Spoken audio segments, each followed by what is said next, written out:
Nous allons commencer donc notre formation vidéo sur les nouvelles versions EBP Bâtiment Pro en ligne 2024 sur la création de votre dossier. Donc lorsque vous avez créé uniquement le dossier en ligne sur le site d'EBP, donc quand vous le lancez, vous allez avoir donc dans un premier temps cet écran d'accueil. Donc dans un premier temps, eh bien, il va falloir réellement créer votre dossier. Donc pour cela, en fait, on clique ici sur le menu paramètres.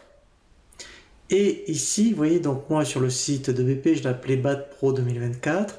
En fait, on va double-cliquer dessus et on va se laisser guider par un assistant.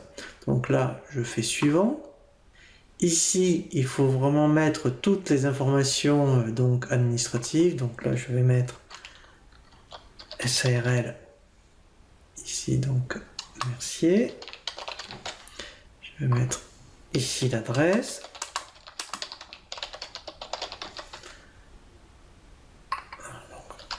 Le code postal. Voilà. Je continue, je fais suivant. Donc là, toujours pareil, il faut vraiment mettre donc toutes les informations. Alors maintenant, c'est vraiment très important, puisqu'on abordera cette notion de facturation électronique. Sauf que pour l'instant, c'est vraiment du provisoire, puisque ça rentrera en vigueur en 2026 voire 2027.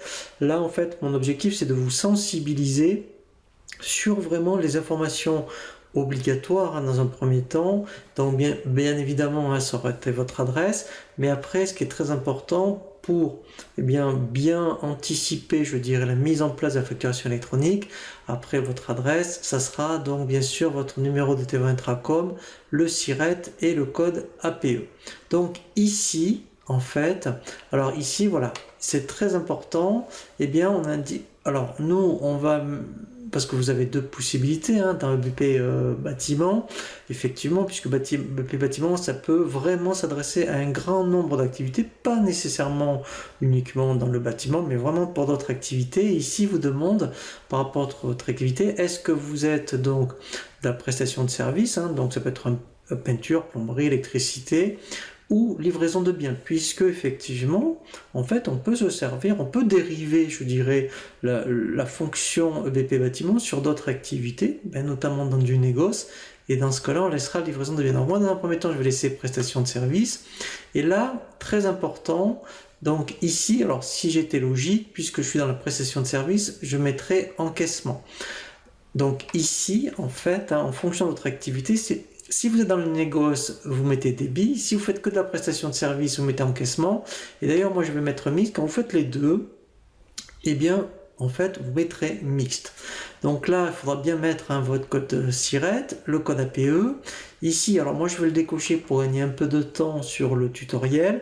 Donc, c'est pour rapatrier tous les codes postaux. Donc là, moi, je continue, je fais suivant. Donc, j'insiste à vous, vous le laissez cocher, je continue.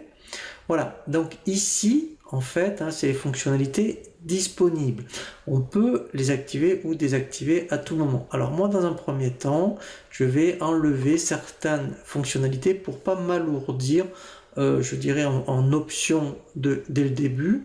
Petit à petit, quand on rentrera bien dans le logiciel, on reviendra donc ici et quand on abordera vraiment les chapitres en question comme l'analytique, la gestion de planning par exemple, bien on reviendra ici, on va le cocher. Donc ça je vais le décocher, je vais décocher aussi gestion de l'analytique et dans un premier temps je vais décocher gestion de planning. J'y reviendrai quand on abordera vraiment tous ces chapitres. Donc je continue, suivant et je fais lancer.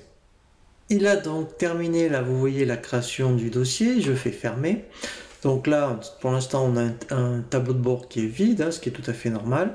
Donc nous allons voir maintenant un tutoriel sur tout ce qui va concerner l'ergonomie et la navigation.